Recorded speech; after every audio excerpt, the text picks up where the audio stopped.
Welcome to Deep Dive Ortho. Today we're tackling a topic that isn't just incremental innovation, it's a foundational shift. We're talking about the multimodal revolution in artificial intelligence. Indeed. Now, if you've been following this space, you'll already be incredibly impressed by large language models, LLMs, Of course. the systems that have shown their strength in processing text, summarizing vast clinical notes, and even aiding diagnostics by sifting through global medical literature. Their command of the textual domain is transformative, but let's be honest, medicine is so much richer and more complex than language alone. It absolutely is. And while traditional LLMs are exceptional linguistic processors, they face an immediate and critical ceiling when they encounter the multifaceted reality of clinical practice. Exactly. Healthcare is inherently multimodal. Yeah. I mean, a robust clinical decision is never derived solely from a text report, is it? It relies crucially on interpreting medical images. Think the nuances of an MRI, the density variations in a CT scan, X-rays, or the cellular complexity on digital pathology slides. And all the data that moves. Precisely. It relies on continuous time series data, like ECG readouts or data streams from continuous glucose monitors. It requires audio analysis. And fundamentally, at the very beginning of the pipeline in drug development, it relies on complex molecular structure. Conventional LLMs simply lack the architecture to handle this diverse spectrum of data on their own. That crucial limitation means we have to pivot our focus entirely to the next generation. Multimodal large language models, or MLLMs. Our mission today is to explore how these sophisticated integrated AI systems are not just theoretical, but are already reshaping both the chemistry laboratory and the clinical workflow. We'll be taking a deep look at the developments that bridge molecular science and language processing, particularly through systems like the innovative InstructMol, and uncovering what this truly integrated AI future means for you, the clinician. Let's begin with the engineering, Professor, because this is where we move from theory to practical application. When we talk about instructing an AI designed for human conversation to interpret something as profoundly structural as a molecular graph or to read a genome, what are the foundational architectural principles at play? How do you actually achieve this translation? Well, that is the central engineering challenge, isn't it? We must think of it as teaching a computer to speak two completely different native languages, structure and text, and have it think in a unified cognitive space. So it's a translation problem at its core. It is, but a very complex one. The core difficulty is aligning complex non-textual data, specifically molecular structures represented as graphs, with the high-dimensional textual space that the LLM already inhabits and understands. The MLLM must be able to visually process the graph of a molecule, which atoms connect where, and seamlessly link that structure to its properties, function, and applications described in natural language. So we can't just feed the LLM a smile string, which is a common line notation for molecules, and expect comprehension. The structural integrity has to be maintained. It sounds like a translator, a sophisticated interface, is essential. Exactly right. And InstructMol, as a prime example of this technology, addresses this via a powerful and very efficient unified two-stage training paradigm. This design is critical precisely because it enables the model to address diverse needs within the drug discovery ecosystem, from answering complex queries about molecular properties to aiding in intricate synthesis planning and drug repurposing strategies. Let's break down that two-stage process, starting with stage one, alignment pre-training. What is the singular goal here? Stage one is the unification step. It's dedicated exclusively to establishing the precise alignment between the molecule modality and the textual modality. We do this by feeding the system massive data sets of molecule description pairs, often sourced from databases like PubChem, where a molecule structure is paired with its known properties and textual annotation. And the process begins with the molecule's structural input, Yes, which is handled by the graph encoder. precisely. The graph encoder, often written as 4VOA, is the heavy lifter. Its job is to take the complex, non-Euclidean data of a molecule, which is a graph showing nodes, atoms, and edges, bonds, and extract a detailed numerical representation. Right. Think of this as translating a complex chemical blueprint into a structured high-dimensional numerical vector. For a physician, an easy analogy is imagining the graph encoder turning a complex surgical plan, which is spatial and relationship-driven, into a sequential set of instructions that the main LLM brain can process alongside clinical notes. This output is a node-level representation of the molecule's inherent structure. That numerical pattern, however, is still in the language of graphs. It needs to be converted into the language of text for the LLM. That's where the alignment projector comes in. This is a lightweight, adaptable interface the translator layer, as you put Yeah. it. It maps the node-level representation produced by the graph encoder directly into the textual word embedding space of the large language model. It teaches the system. This specific structural arrangement corresponds numerically to the idea of low toxicity or high binding affinity. And crucially, during this foundational alignment, the vast knowledge of the LLM is protected. Tell us about the concept of freezing the parameters here. This is the genius of the architecture and a major efficiency driver. During this critical stage 1, the large language model itself, which might be initialized using something like Vicuna 7b and the graph encoder, are intentionally frozen. They're not being trained at all. Not at all. They're not updated during training. We are focusing the entire training effort exclusively on tuning that tiny, lightweight alignment projector. This restraint achieves three things simultaneously. It prevents the LLM from suffering catastrophic forgetting of its general domain knowledge. It stops overfitting to the comparatively small amount of high-quality biomolecular data, and it keeps computational costs manageable. That makes the process modular and highly efficient. Once the model's aligned, we move to stage 2, task-specific instruction tuning. I understand this involves LoRa, or low-rank adaptation. Why is LoRa so revolutionary for adapting these massive models to bespoke medical and chemical tasks? Well, stage 2 is all about specialization and agility. We fine-tune the aligned model for specific downstream tasks like predicting toxicity or analyzing reaction feasibility. If we were to fully fine-tune the entire LLM, we would be retraining billions of parameters. Which is computationally enormous. Enormous. LoRa is a method of parameter-efficient fine-tuning, or PEFT. Instead of billions, LoRa introduces small, low-rank matrices adapters inserted into existing transformer layers. When we train, we only update the parameters within these small matrices, which might number only a few million, compared to the potentially 10 billion parameters in the frozen base model. So we're essentially creating surgical plugins for specific tasks without disturbing the massive core engine. What is the magnitude of that efficiency gain? The magnitude is huge. It means that for every specialized task, you can generate a lightweight checkpoint, a plugin, that is perhaps only a few hundred megabytes, rather than requiring a copy of the multi-gigabyte base model. So you can swap them in and out? You can swap them or even combine them for different chemistry scenarios, and it significantly mitigates the risk of the model forgetting its core knowledge base. This flexibility is vital in a field as varied as drug discovery. And speaking of efficiency, you mentioned using a 7 billion parameter model as the base Vicuna 7b. In an industry obsessed with scale, where larger models are often equated with better performance, why is this 7b model sufficient for tasks requiring complex quantum mechanical comprehension? Is there a performance compromise inherent in that decision? That is perhaps one of the most surprising findings in the research, actually. For general domains like text generation, scaling up often guarantees performance gains. However, in the highly specialized, data-scarce domain of molecular modeling, researchers found that scaling the base LLM up to 13 billion parameters yielded only minor, almost negligible performance improvements. Why do you think that is? What's the bottleneck? It suggests that the bottleneck isn't the linguistic capacity of the LLM itself, but rather the quality of the multimodal alignment and the graph encoder's ability to extract relevant structural features. So it's more about the quality of the translation than the size of the dictionary. That's an excellent way to put it.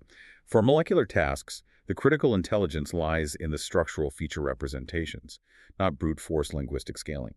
Once you have a 7B model with sufficient language capabilities, the real performance driver is the high-quality graph encoding and the precise alignment paradigm. The gains from adding more parameters simply do not justify the massively increased computational cost or the regulatory overhead. The 7B size hits the sweet spot of capability and efficiency for this specific complex application. That architectural efficiency is truly impressive. We've established the foundation, a smart system built to understand molecular structure and function efficiently. Now, let's transition from the theory of the architecture to the tangible results in the laboratory. The drug discovery pipeline is notoriously time-consuming, expensive, and frequently ends in failure.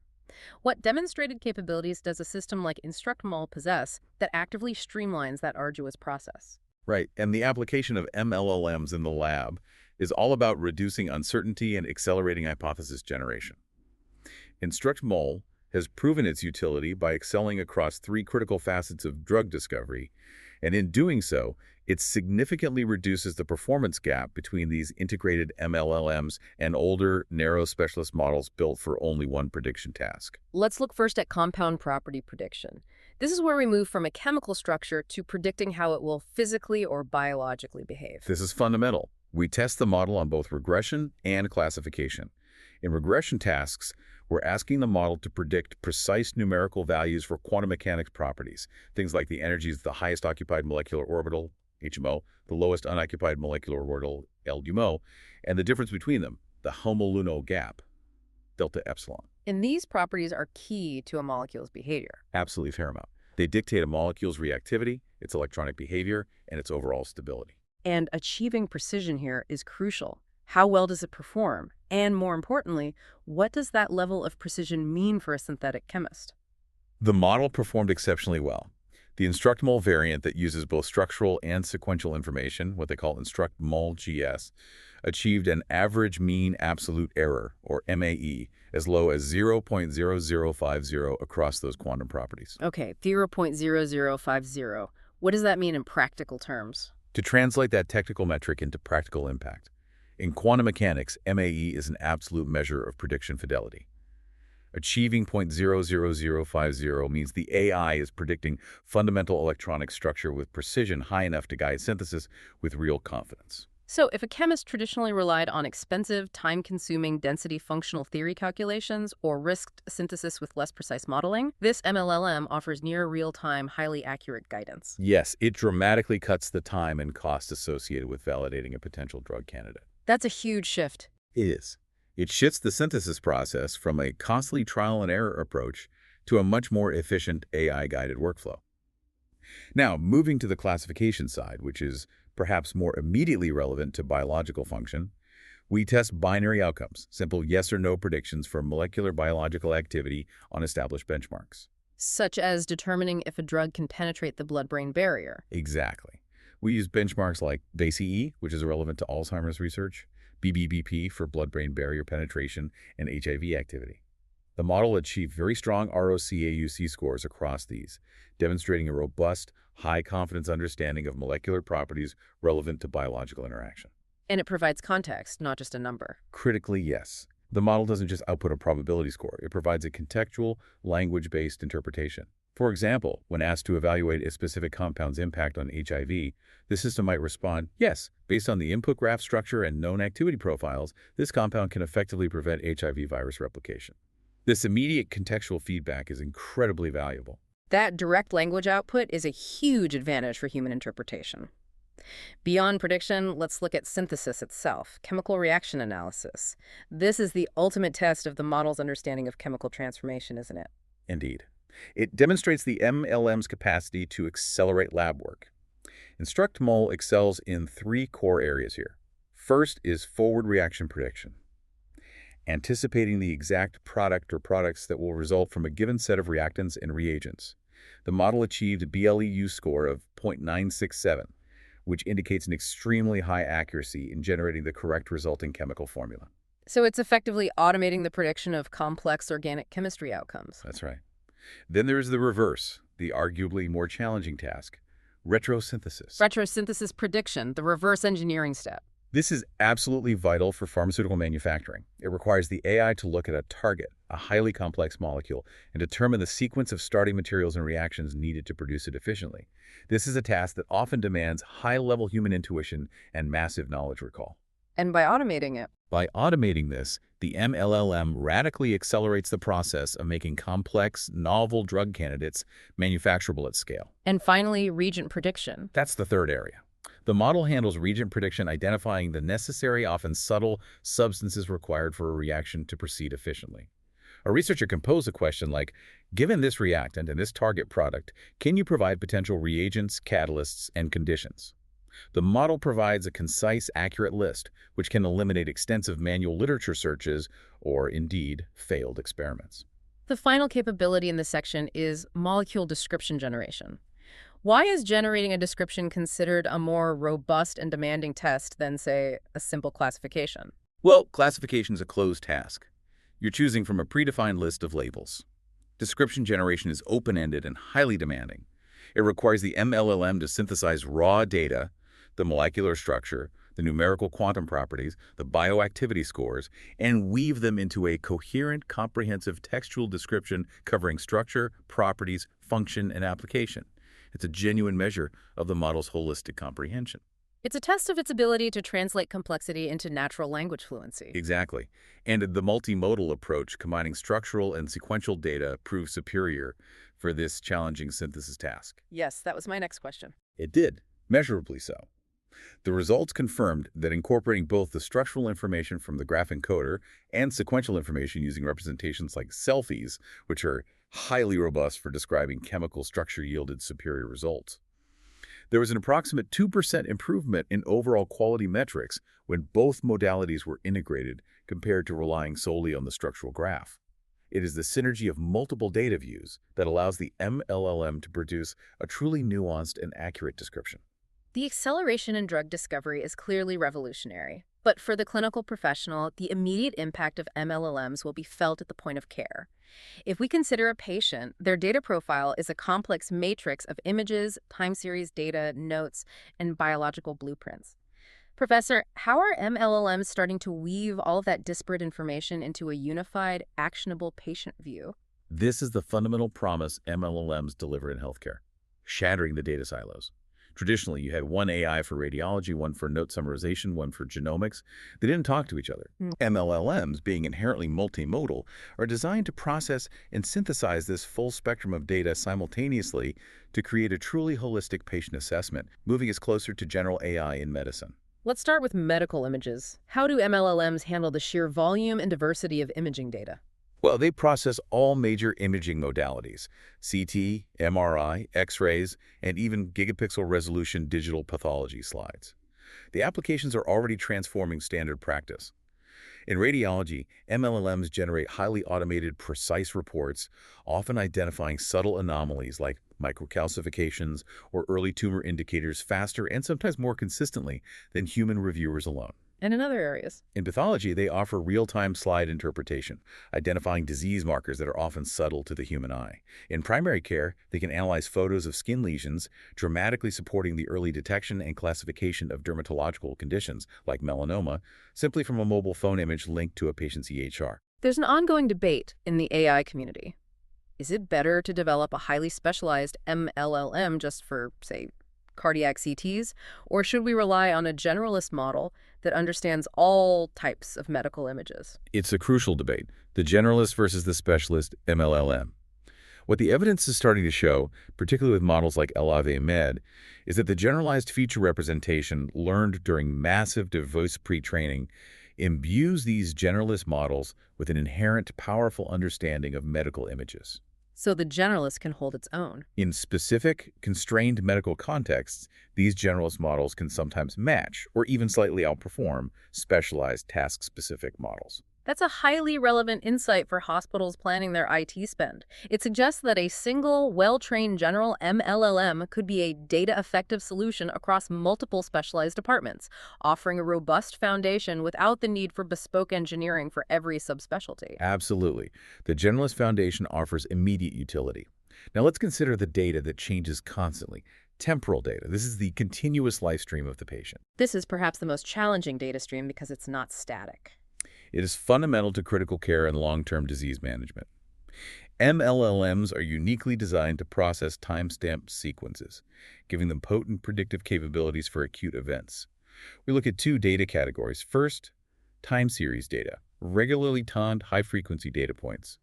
Think of continuous monitoring of vital signs in the ICU: heart rate, blood pressure, oxygen saturation, or continuous glucose monitoring. An MLLM processes these streams alongside nursing notes and lab results to detect the earliest signs of sepsis or cardiac events, Potentially hours before a human would notice. potentially hours before a human clinician, relying on sporadic checks, would flag them. Can you elaborate on a practical scenario for a clinician? How does an MLLM use temporal data to improve a critical outcome, like sepsis detection? Of course. Consider a patient in the ICU. The MLLM is simultaneously processing the time series vital signs, the recent physician's text notes, the sequence of fluid boluses, which is event data, and the patient's age and history. The MLM doesn't just look for a single low blood pressure reading. It notices the pattern of a minor sustained drop in mean arterial pressure combined with a specific change in respiratory rate and a sequence of discrete events, like a new antibiotic order. So it's seeing the whole picture in motion. It's synthesizing the subtle, temporally aligned shifts across all modalities. And by doing that, it can issue a high-confidence alert for sepsis, say, 12 hours earlier than traditional sequential methods, allowing for life-saving interventions. That's the power of comprehensive integration. What about this second category, event data, as found in electronic health records? Event data are discrete, non-regular occurrences, the sequences of physician visits, specific prescription fillings, or hospital admissions.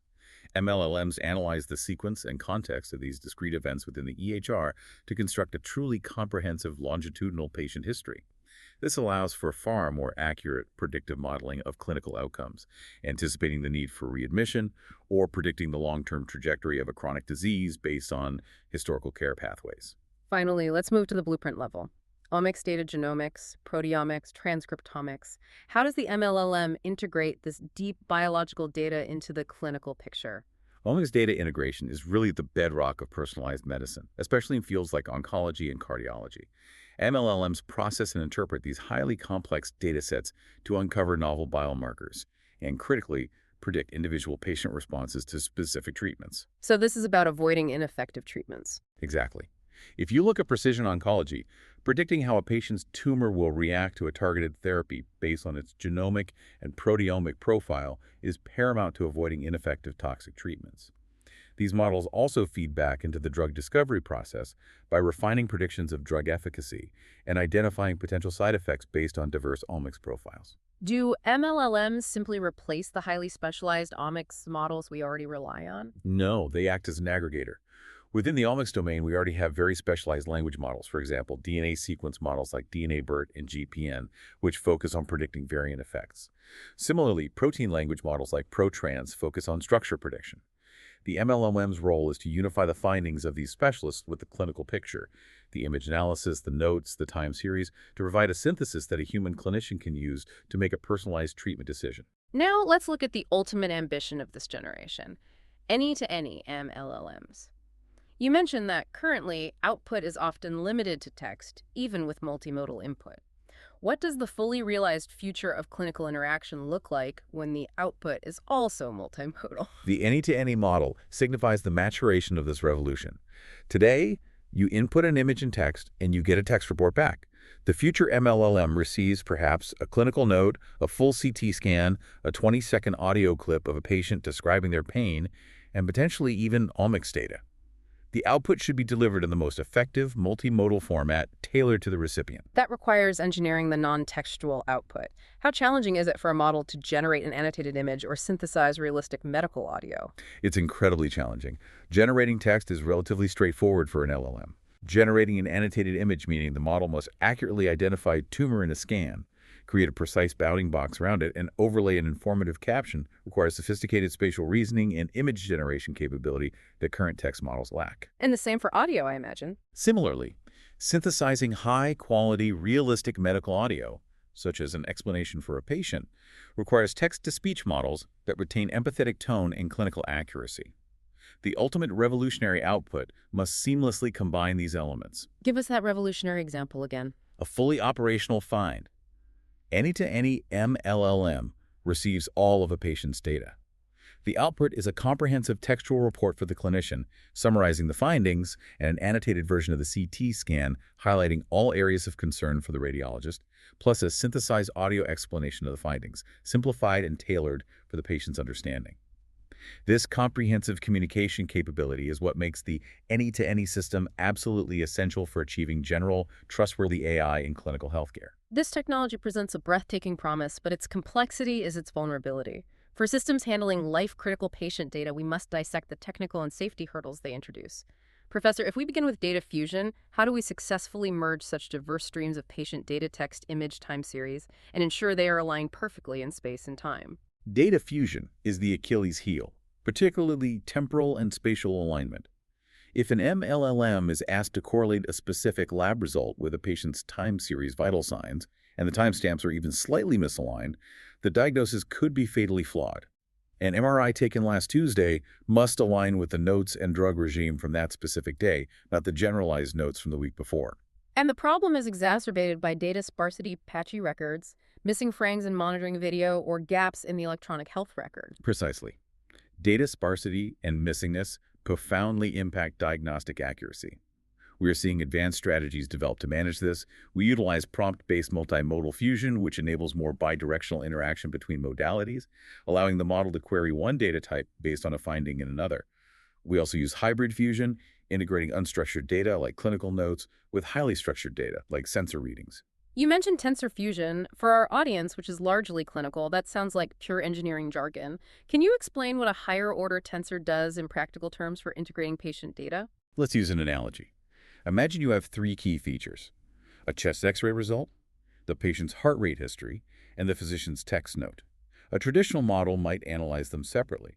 A higher-order tensor, via tensor fusion, is essentially a multi-dimensional puzzle piece that captures the deep, nonlinear interactions between all three features simultaneously. So it's not just looking at them side by side. No, it doesn't just see the high heart rate, the finding on the x-ray, and the word pneumonia separately. It creates a mathematical entity that represents the high heart rate in the context of the x-ray finding and the physician's interpretation, preserving all the deep correlations before compressing them for efficient computation. It ensures that the interpretation of one modality is always influenced by the others. That makes the integration much more robust. Now, addressing the data dilemma. High-quality multimodal medical data is scarce.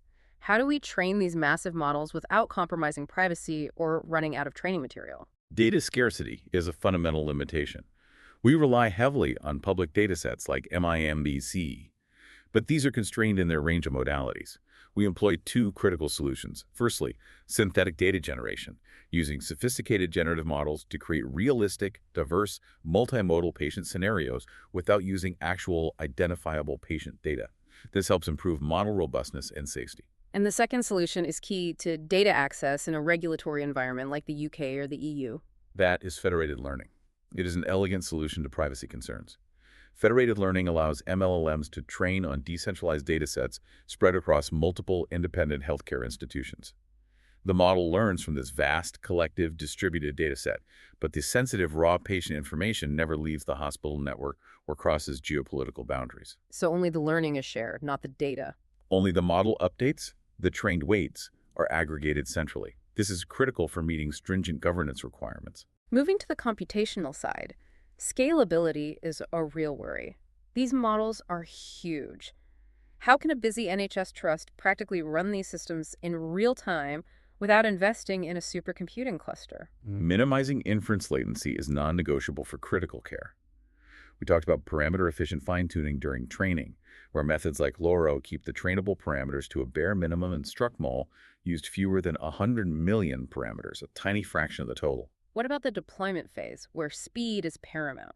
For deployment and real-time speed, we use techniques like quantization, which involves reducing the precision of the numerical representation of the model's weights, allowing the model to run faster on standard hardware with minimal performance degradation.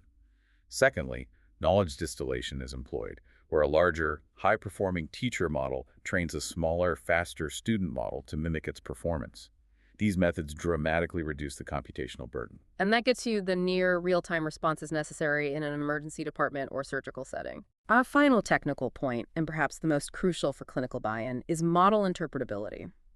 Clinicians cannot blindly trust a black box, especially when it integrates dozens of different data streams. How do we extract the why from an MLLM's diagnosis? Interpretability is the key to accountability. We must move beyond simple snapshot explainability, an explanation for a decision made at a single moment in time. The field is rapidly developing what we call temporal explainability. This is the ability to track and interpret the evolution of the model's reasoning over time, which is fundamentally necessary for monitoring disease trajectories with multimodal data. How does temporal explainability practically work for a clinician? Well, imagine monitoring an oncology patient. An MLM suggests changing a treatment regimen. Temporal explainability doesn't just show the features that led to today's decision, it tracks the changing weight and influence of different modalities over the last 6 months. How much did the growth on the CT scan increase? Versus how much did the patient's proteomics profile shift? Versus the subtle negative trends in their activity sensor data? So it shows the narrative of the disease. Precisely. It shows the evolution of evidence that the clinician needs. The solution requires integrated explanation frameworks that can handle combined textual and imaging information, and critically, this must be supported by a human-in-the-loop approach, where the clinician's expertise continually refines the model's explanations, ensuring trustworthiness and practical utility. If the technical layer is the engine, the governance and safety layer is the regulatory framework and the moral code. Given the sensitivity of patient data and the high-stakes decisions being made, alignment with clinical standards is critical. Professor, let's discuss the critical issues of bias in the data and how we ensure fairness in the outcomes. Ensuring safety and fairness is intrinsically linked to data quality. MLLMs, being highly complex, inherit and can amplify biases present in their training data. This often stems from uneven demographic distribution, perhaps underrepresentation of certain ethnic groups or geographical populations, or pre-existing preconceptions held by those who collected the original medical records. And if that bias is incurred, the clinical outcome is inequitable treatment. Absolutely. The clinical outcome is differential treatment and misdiagnosis. We have observed, for instance, that models trained on specific public imaging data sets can show a tendency to underdiagnose certain conditions in specific demographics, like women or marginalized communities, due to the relative scarcity of their data in the training set. This is a profound safety concern. A biased MLLM analyzing medical images might overlook subtle symptomatic changes in certain skin tones due to training data inadequacies. So how do we engineer the models themselves to prevent them from equating correlation in the training data with clinical causation? Mitigation requires sophisticated engineering solutions. We need rigorous curation of diverse and representative datasets. Secondly, techniques like counterfactual data augmentation help by creating artificial, balanced data points to challenge existing biases. Most importantly, we must incorporate logic-aware mechanisms. And what does that mean in this context? This means integrating formalized clinical reasoning structured medical knowledge graphs into the MLLM's decision process. This forces the model to differentiate mere statistical correlation in data tokens from validated clinical causation, ensuring that diagnostic recommendations adhere to established medical principles across all patient populations. Let's shift to patient trust, privacy, and security. These systems require massive datasets, yet privacy is paramount. The need for massive, detailed, multimodal datasets creates a substantial privacy risk. We know that MLLMs, particularly larger ones, are susceptible to adversarial attacks that can potentially compel them to expose verbatim training data, including highly sensitive identifiable information. This is a critical vulnerability we cannot ignore. And what about the governance structure surrounding patient data access? Traditional institutional review boards, IRBs, were designed for clinical trials, not machine learning model governance. That is the crux of the regulatory challenge. Traditional IRBs are often ill-equipped to handle the specific complexities of MLLM deployment. Understanding the privacy risks associated with large-scale data aggregation, for example, or assessing the validity of a patient's informed consent when they are agreeing to an opaque model architecture. What are the engineering and governance solutions? The engineering solutions are robust. Federated learning, as we discussed, is crucial for keeping sensitive data within the hospital network. This must be paired with state-of-the-art encryption, anonymization protocols, and proactive cybersecurity. On the governance side, institutions must swiftly adapt their regulatory structure.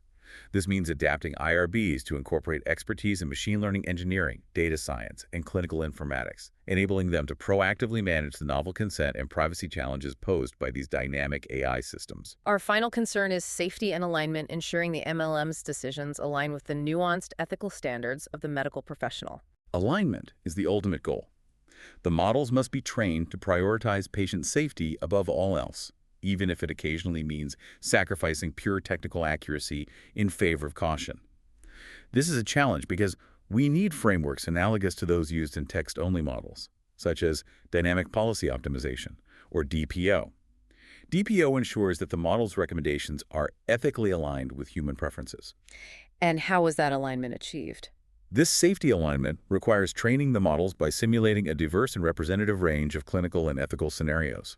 This prepares them to handle the subjective complexity and high-stakes nature of real-world patient care, rather than simply optimizing for a single, abstract accuracy score. So it's about making the MLLM not just smart, but clinically wise. Precisely. Imbuing that wisdom requires continuous feedback and exposure to the full spectrum of clinical reality. Professor, let's conclude our deep dive by looking forward. Assuming we can successfully navigate these profound technical and safety hurdles, what is the most transformative shift we can realistically expect in the healthcare landscape as these multimodal models mature? I think the most transformative shift I anticipate is MLLMs, acting as the hospital interoperability hub. Today, every AI system within a hospital operates in a silo. The AI used by radiology to detect anomalies doesn't communicate natively with the cardiology monitoring system, and neither talks seamlessly to the electronic health record. They are fragmented proprietary systems. This forces specialists to act as manual integrators, wasting critical time. Exactly. MLLMs, because they understand the language, the data formats, and the clinical context across all these disparate software applications, could serve as the central cognitive hub. They can integrate the insights from every departmental AI tool, the radiologist's findings, the cardiologist's real-time monitoring system, the pharmacy's prescription history, allowing any specialist to access and synthesize that intelligence instantly and comprehensively. So it breaks down those proprietary data silos. Fundamentally, it enables a level of integrated patient care that single-department AI simply cannot provide alone. Achieving that universal integration requires standardization and reliable assessment. How do we judge the quality and, more importantly, the safety of these integrated systems once they are deployed? We have an urgent need for rigorous rubrics and benchmarks tailored for multimodal medical contexts. The current benchmarks are inadequate. We need specialized versions of existing frameworks, perhaps adapting generalist benchmarks like A's Bench or MME for the unique constraints of medicine. These new rubrics must assess not only technical performance and predictive accuracy, but also the ethical alignment, temporal stability, and safety of MLLMs in complex, real-world clinical workflows. Without standardized, rigorous evaluation that goes beyond the single-task metrics, widespread safe adoption remains a significant risk. And finally, the development itself cannot be isolated. It requires a collaborative ecosystem, I imagine. Absolutely.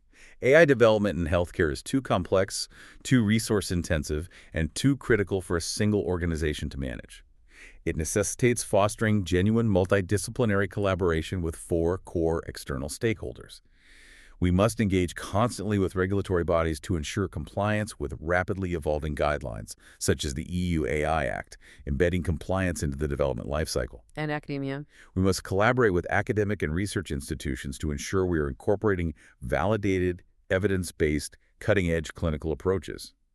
Partnering with industry provides access to the massive resources and engineering expertise needed for scalable deployment. And the often overlooked patient perspective. Critical. Engaging robustly with patient advocacy organizations ensures that patient needs, preferences, and ethical concerns, particularly around interpretability and consent, are built into the requirements of the MLM from the outset.